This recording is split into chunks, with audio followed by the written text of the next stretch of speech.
It's good. Is everybody up? Okay. It's good afternoon, everyone. I'm joined here today by Harris County District Attorney Kim Ogg, as well as our lead homicide investigators, Joshua Caton and Michael Barrow, to discuss the end of our criminal investigation and the grand jury's decision into the Astroworld tragedy on November 5th, 2021. Also, we have a Lieutenant Hope from Homicide Division, ADAs, Allison Harvey, and Mike Levine. Also want to thank Major Kyle Matheson for being here with us. Thank you for your support. We also have Commander Hector Garcia to offer translation in Spanish a little bit later. Last week we concluded our extensive criminal investigation. It was presented to the Harris County District Attorney's Office and by the grand jury. I'm sorry, it was presented to the Harris County grand jury by the District Attorney's Office. Remember, and my condolences goes out to the 10 victims and their families. We just ask that everybody please keep them in prayer. I also want to thank our homicide team of investigators who worked so extremely hard investigating this case. Again, I want to thank DPS and also FBI who couldn't stand with us today for their portions and help in the investigation. The district attorney will provide details on the grand jury process and decisions, and then our homicide investigators will follow to give an overview of the investigation. We ask that all questions are held until the end. Thank you. DA?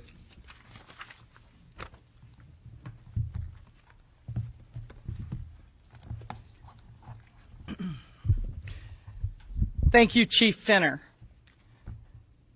I want to begin by offering my condolences and that of every member of my staff at the Harris County District Attorney's Office to the 10 families of the individuals who were killed at the Travis Scott Astroworld concert. I'm Kim Ogg. I'm the Harris County District Attorney, and I'm Harris County's top law enforcement officials. Today, a Harris County grand jury no-billed Brent Silberstein, John Junell, Shauna Boardman, Emily Ockenden, Seth Boardman, and Jacques Webster II, a.k.a. Travis Scott, on all criminal charges related to the deaths of 10 spectators of his concert, of the Travis Scott Astroworld concert, 2 of whom were under the age of 15, and the majority of whom were young adults. The grand jury presentation by our prosecutors this week is a culmination of 19 months of Houston Police Department investigative work with lead officers Joshua Caton and Michael Barrow. And I want to thank these 2 investigators who I've seen since the very beginning, doing nothing but this investigation, working with our prosecutors, tracking down every possible piece of relevant information and evidence as part of their investigation. And our prosecutors, I want to thank Alicia Harvey and Michael Levine, along with numerous other lawyers from our office who provided legal support to the investigators, to write subpoenas, to offer counsel, to sit with these investigators and review thousands and thousands of hours of digital evidence, review witnesses' statements, review time and chronology reports, everything, so that we could get to the heart of the question.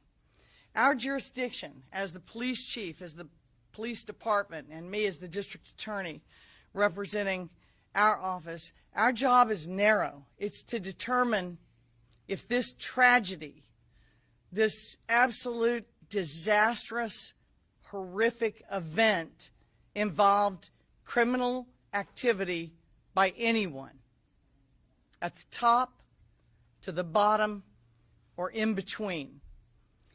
And it's our policy when we have incidents and horrible things like this happen that And we aren't clear as to whether a crime has occurred or not because it's unclear from its face. It was a lawful concert. It was a entertainment event where people died.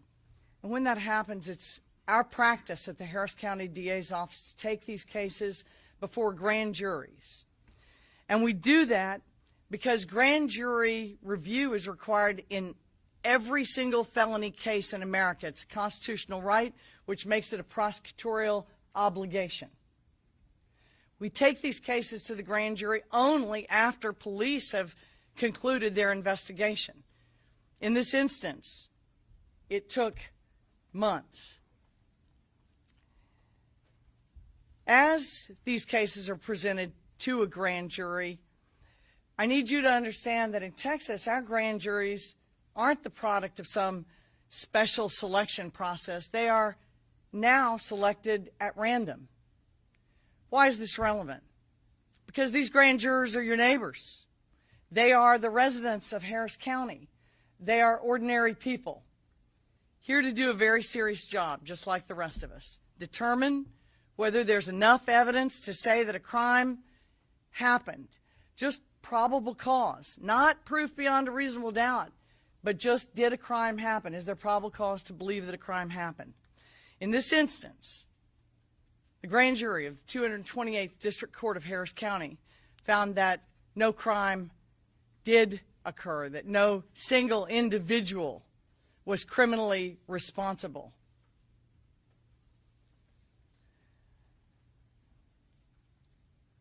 In this case, which we handled like we would any other situation of this gravity, it is our prosecutor's job not to go in and get a result that's preconceived by these investigators.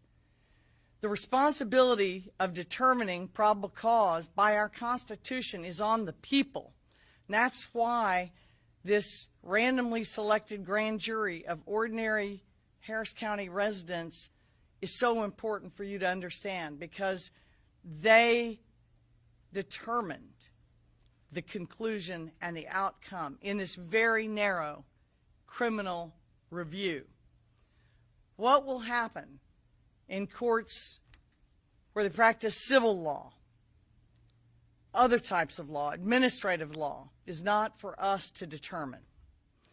But in our narrow review, our investigators and prosecutors gave it everything they had to ensure that the grand jury could reach the truth of the matter. And that is our job, to find justice even when and in the midst of a terrible tragedy. And in this case, that justice was no bill. Thank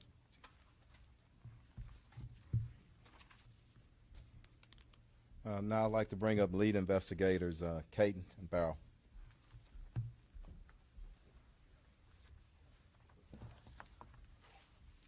Good afternoon, everyone.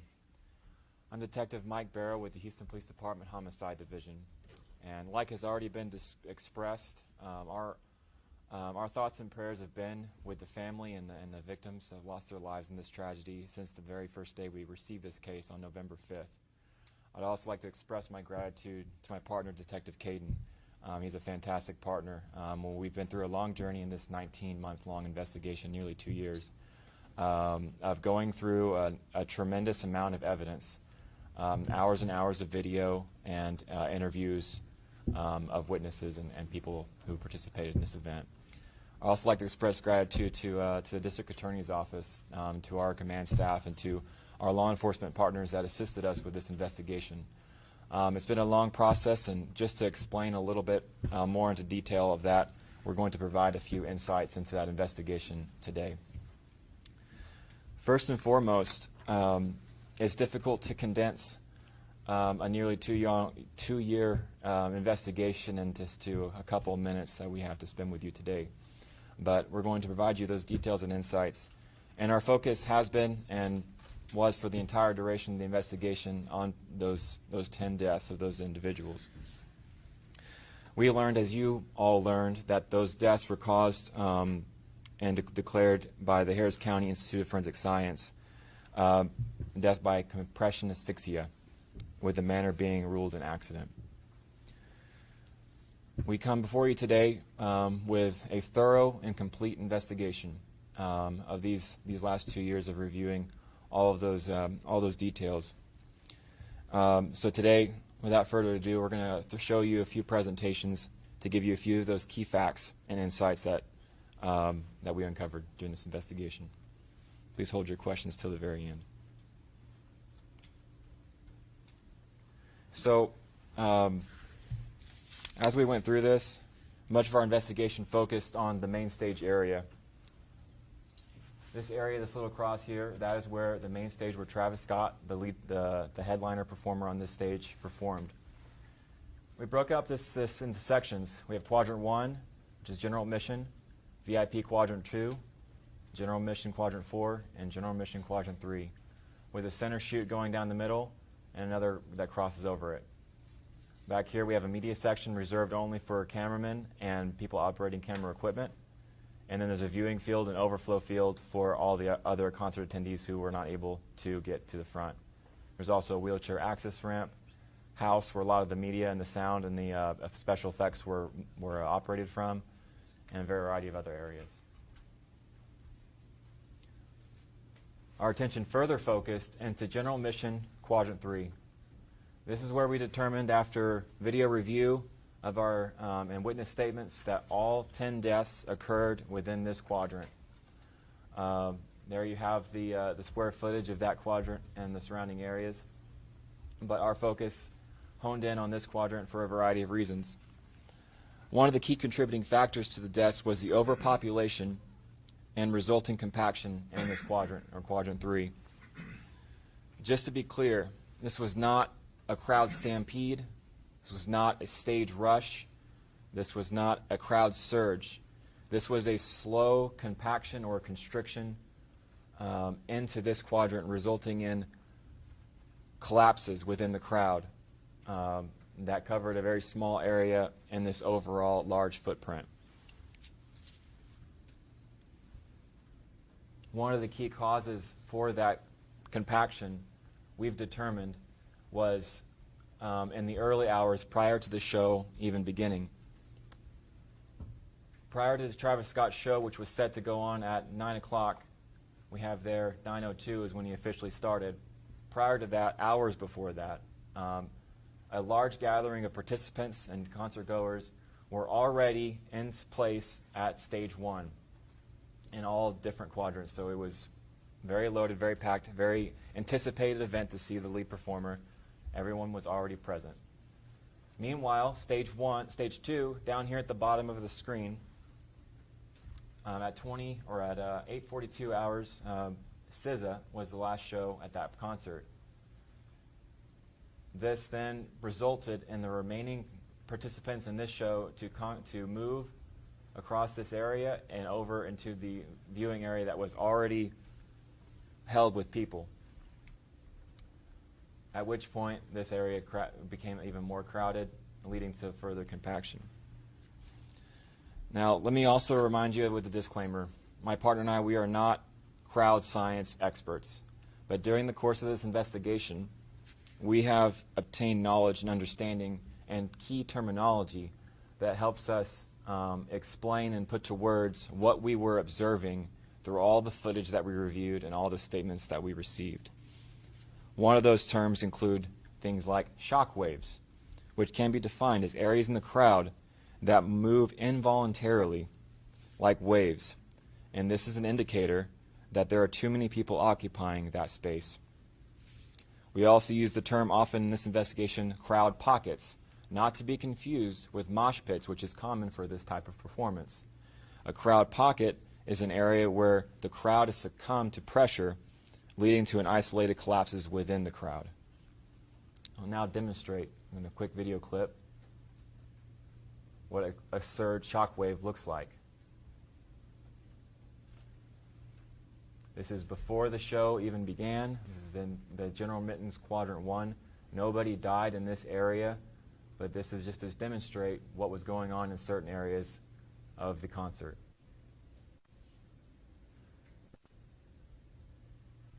Here we have what we call crowd pockets. You might be able to see, it's kind of hard to distinguish. There are dark circles, and those are not mosh pits. Those are, in fact, areas where crowds have collapsed in on each other.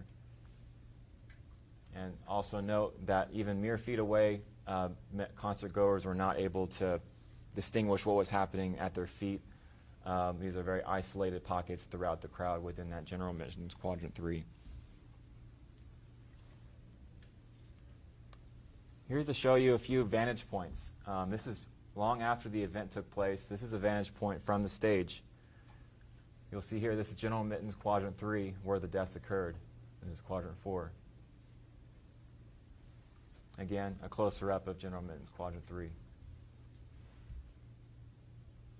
Here's the night of the show, perspective from the stage looking out over into that crowd with all the lights and all the smoke and everything going on. This is what perhaps a performer like such as Travis Scott would have seen that evening. Here's the perspective and vantage point if you were on the ground walking into the main chute of the pits in between those general admission quadrants. This is that main chute where medical and the cameramen and officers and security were able to go across. Also very crowded. And again, here is what the perspective would be if you're a concert goer with your head just above the crowd, just looking out over into the sea of people that were at this concert.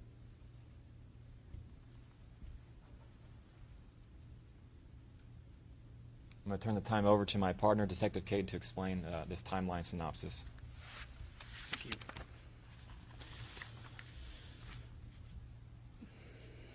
Good afternoon. I'm Detective Caden with the Houston Police Department's Homicide Division. Detective Barrow here is my partner. I just wanted to, before I go through this timeline and read it off to everybody, I'd like to thank you for everyone coming here this afternoon. This timeline is just a snapshot of what we have. This timeline is multiple pages long. It could take us a long time to get through everything.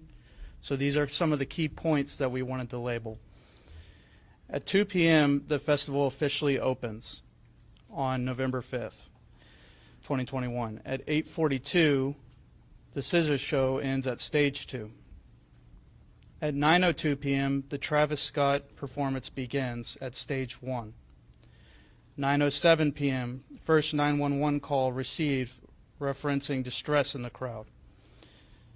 At 9:18, group jumps fence on McNee and command post received reports of injury at that location, which created distractions regarding incident response.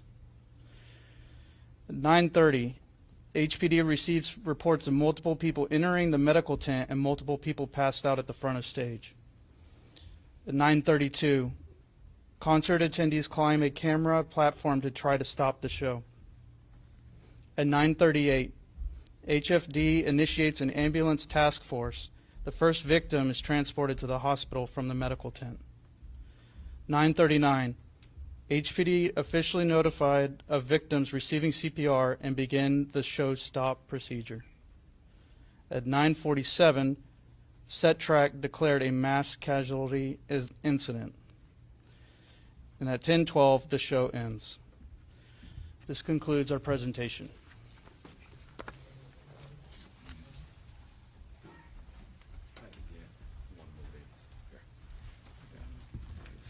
It's okay. Take your time.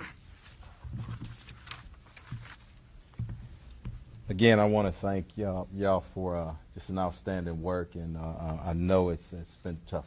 I just want to thank and also our ADAs. Thank you.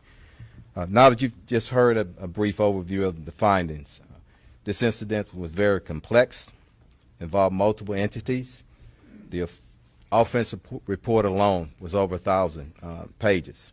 In coming weeks, and in the interest of transparency, HPD will release the entire criminal offense report. That is unprecedented. And why? We want to be transparent. And you can't stand up here in 2 minutes and tell everything that happened. So to the families, first of all and most importantly, but to the public and everybody else. You can read it and see the challenges that everybody faced that night. Since the tragedy, HPD and other partners have taken steps to enhance public safety at future events. NRG Park is a Harris County-owned facility that operates within the city of Houston. Mayor Turner created a special events task force to improve communication and public safety efforts. This resulted in an interlocal agreement that was detailed in the press conference back in November 2022. The agreement was implemented during Houston Livestock Show and Rodeo, as well as NCAA Final Four and other events, and all other events moving forward. Now we have mandatory and elevated platform viewing positions. These will be staffed and have been staffed by HPD officials, HFD officials, and also production with authority to stop a show. We have enhanced communication between dispatchers and officers in the field during events. No longer will dispatcher or anybody else be able to duplicate calls, and we call it dupe calls. And what that means is if you have something at one location, as additional calls come in and they stack, you put them up under one incident, one case number. No longer. You have to call that out. You can't just dupe it. You got to voice it out. Very importantly, we have equipped all personnel working these events with additional noise reduction communication equipment, headphones. That will allow public safety personnel and officials to hear emergency communication better during concerts. We also trained HFD, HPD, and other public safety officials in crowd management training. Before we entertain questions, I want to bring up Commander Garcia to translate in Spanish, and then we'll entertain questions. Thank you, Chief. Thank you. Buenas tardes. Tenemos presentes al jefe de la policía, Troy Finner, la fiscal del distrito del condado de Harris, Kim Ogg, a un mayor del Departamento de Seguridad Pública del Estado, Kyle Matheson, y a los investigadores de homicidios, Joshua Caton y Michael Barrow. Estamos aquí para hablar sobre la investigación criminal y la decisión del gran jurado sobre la tragedia que sucedió el 5 de noviembre, conocida como Astroworld, 5 de noviembre del 2021. Como acabamos de escuchar, la procuradora nos acaba de informar que el gran jurado ha decidido no levantarle cargos a ningún individuo en este caso. La semana pasada concluimos nuestra extensa investigación criminal. Luego, la oficina del fiscal lo presentó a un gran jurado del condado de Harris. Sobre todo, recordamos a las 10 víctimas y a sus familias que trágicamente perdieron la vida esa noche y a otras víctimas que resultaron heridas. Le pedimos que los mantengan a ellos y a sus familias en sus oraciones. Reconocemos los esfuerzos del equipo de detectives de homicidios que trabajaron incansablemente. Investigaron este caso. También queremos agradecer al Departamento de Seguridad Pública Estatal y al FBI que ayudaron en partes de esta investigación. Como acabamos de escuchar, los detectives nos dijeron que, según el médico forense, las 10 víctimas murieron de asfixia por comprensión y las muertes se catalogaron como un accidente. Acaban de escuchar una breve descripción general de los hallazgos. Este incidente fue muy complejo, involucró varias entidades y el reporte del delito por sí solo contiene más de 1000 páginas. En el espíritu de transparencia, durante las próximas semanas se publicará el informe de reporte completo de esta investigación criminal. Desde el día de la tragedia, el Departamento de Policías y otras agencias han tomado medidas para mejorar la seguridad pública en eventos futuros. El complejo conocido como NRG Park es una instalación propiedad del condado de Harris que opera dentro de la ciudad de Houston. El alcalde Turner creó un grupo de trabajo de eventos especiales para mejorar los esfuerzos de comunicación y seguridad pública.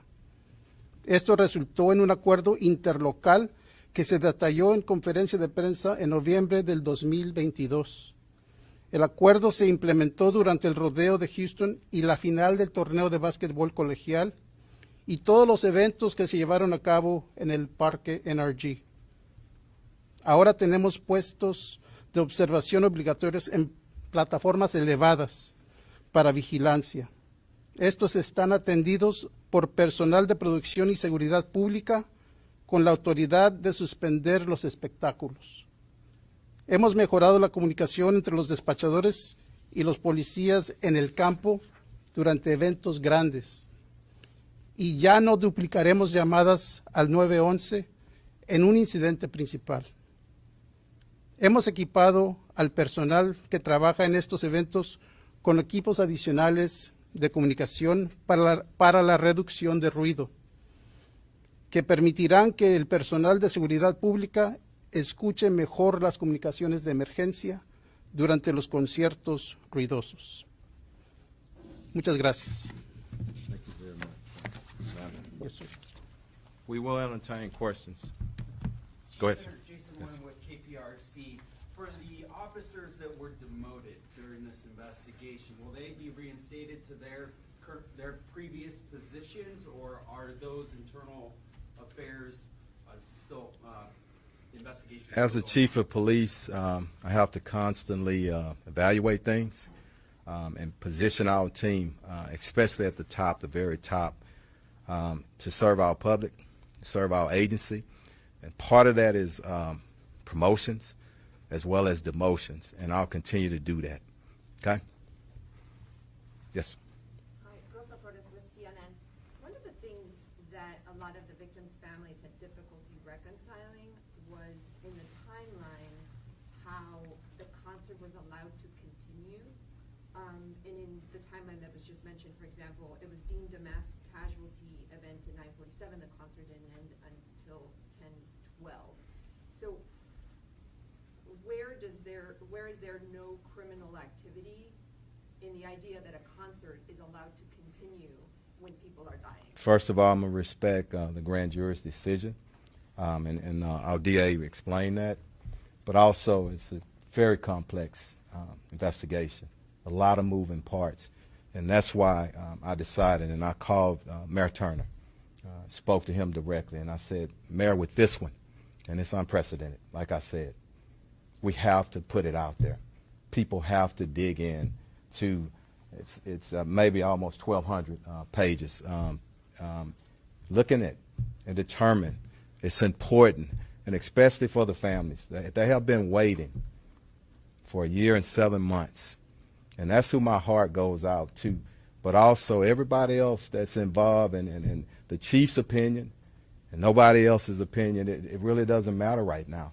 I want to show love and support to those families.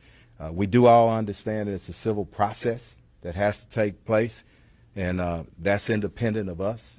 But I'm going to respect that. But I want everybody to dig in. It's a thick book, and I get it. I understand it. So, okay. Chief, earlier today, Travis Scott's attorney said HPD had the chance to stop the concert and they didn't. Do you have a response? It's exactly the same. The chief of police is not going to get up here and point fingers at anybody or say, I respect the grand jury's decision again. I simply want people to read it. Read the entire investigation, and everybody will see. Very, very complicated, very difficult. When will this report be available? Well, look, you know, we have to, we are the police department. We have to abide by the law. So there are some redactions.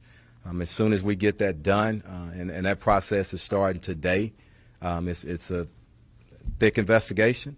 As soon as we get that done, we'll work out a process to get it out. But I promise you it's coming out to everybody. Chief, Yes? from your investigation, did y'all have like an overall conclusion or like a summary of like, of this, you know, after spending 19 months on this, what was the overall conclusion the investigators came up? You know, like, they talked about the details, but I don't know if I got a sense as to what the overall conclusion was of the investigation. The overall conclusion is when it landed in the grand jury's hand and they made their decision. So again, yeah, that's our perspective, and I'm going to stand strong on one thing very respectfully, and I understand everybody's questions. Not going to get opinions from me. No opinions. Not going to hurt the families. And let it go where it needs to go. But we're going to put it out there. So it's no need. And I'm so proud of this as a city, as a department. We're putting everything out there. When have you ever heard that? I hadn't. Okay? How would you summarize the report? Go ahead. Summarizing the report, I'm going to leave that up to everybody when you read it. It's important. Chief, can you explain the stop-show procedure? What stop-show procedure? Well, Is it? I mean, Yeah. on the presentation, it said the show was stopped. So what was the procedure? To when you stop it, you everything is in, all music and everything. But that is a part of what you guys are going to read about, and I'm telling you, it's not an easy answer. It's not. Okay. Anybody else? Yes. Go ahead. Obviously, something went wrong here, right? Obviously, maybe not criminal. Would you guys say that it's the size of the crowd, the layout of the stages? Multitude of factors. Multitude of factors. And again, that's why I want it out there. I really, and it's going to get out there. Yes. Hold up. Let me finish up. Do you think that it will be blatantly obvious to the average person who's not a crowd expert or not with the police department when they... I don't think it's going to be blatantly obvious to anybody. I think it's very complicated, but I think that it's good that we're transparent, and you can't, even me standing up here right now, our investigators, the DAs, the ADAs, you cannot give justice to something that this is complicated just by standing up, because we're not going to answer all the questions. And that's why I want it out there, and it will come out. Yes? Yes. Give me information of what the possible charges the grand jury could have considered in this case? Sure. I've talked with our prosecutors about that, and I'd like to ask Alicia Harvey to answer that question. She cannot reveal what we say to the grand jurors, who we present, the evidence, etc. But the range of charges she can talk about. Go ahead. Hi, I'm Alicia Harvey. I'm an assistant district attorney. I am the division chief of case development. In any investigation where you have people who are dead, right, and in this case we don't have any sort of an intentional killing. So murder immediately, that's not a consideration. But you do, as an ADA, when you're looking at folks who are deceased, you're looking at the charges generally of manslaughter and criminally negligent homicide. However, in order to sustain one of those charges in front of a jury, there has to be an act, and that act has to have both a culpable mental state, and it also has to have causation. You have to have a person who commits an act that leads to the result. You cannot commit manslaughter or criminally negligent homicide by omission. So therefore, when we're talking about things like stage design, you can't design a stage in such a way that it causes someone's death. It's not going. The facts aren't going to fit that way. So when we realized in the investigation that there was unlikely to be a voluntary act by any one person or a group of parties of people in terms of manslaughter or criminally negligent homicide, we started looking at crimes that you can commit by omission. And realistically, the only crime that you can commit by omission that even remotely fits these facts is the crime of endangering a child. And in this particular case, we would need an omission that was committed at the time that the danger to the children, the two folks who were killed who were under 14, at the time that the danger to those two children was imminent, which leaves us with a very narrow window. And the grand jury heard the facts, and when we talk about acts and omissions and causation and necessary culpable mental states, when you talk about whether or not a person knew that danger was forthcoming and whether they consciously disregarded that danger, versus perhaps someone ought to have known that the danger was coming. And then was their failure to perceive that danger, was that a gross deviation for them to not have seen that danger? And those are all of the overarching legal issues that really presented itself in this case. And DA Ogg gathered our best and brightest together to brainstorm this issue to see if there was any way to make the criminal law fit the facts as we have them. And we presented those facts, what could and could not be done, to the grand jury, and the grand jury rendered its decision. And I'll just conclude by saying we have relief under different types of law. The criminal review is really narrow. You have to have a person, a target, you have to have a specific act, and you have to have intent of some type.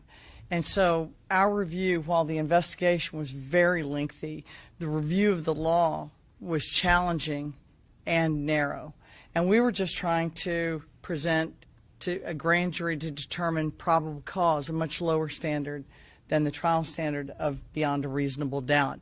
And when prosecutors present a case to a grand jury for probable cause and get a no bill, there's just no way that a trial jury will never hear the case. But the presumption is if you can't meet the lower standard, you certainly can't meet proof beyond a reasonable doubt. Chief, what do you say to the families of these 10 people that passed away that were probably hoping and wishing and praying that there would be somebody criminally responsible for this? I just want to say to them, and I hadn't been able to talk to them personally, and I'm the kind of chief that I reach out to people, but because of the civil and the way things happen, you can't talk directly to them. I just pray for strength through it all. This is a long, stretched out process, but we all, even the family of victims, we all have to respect our criminal process. I do want to say this, the ADAs that's here present and our investigators have been in this for 1 year and 7 months, but more importantly, their morning started early, presenting before the grand jury. I know they're tired. We're going to take a few more questions, and we're going to let them break and get some rest, okay? Can I ask you a question? I understand justice and how justice has come out in this case, but is this the result that your office really wants? You know, what we want, just like laws that we like or dislike, is not the standard for being a prosecutor in Texas or in America. We're bound to the evidence. We apply the law to the evidence. We respect juries' verdicts, whether they're grand jury verdicts or trial jury verdicts.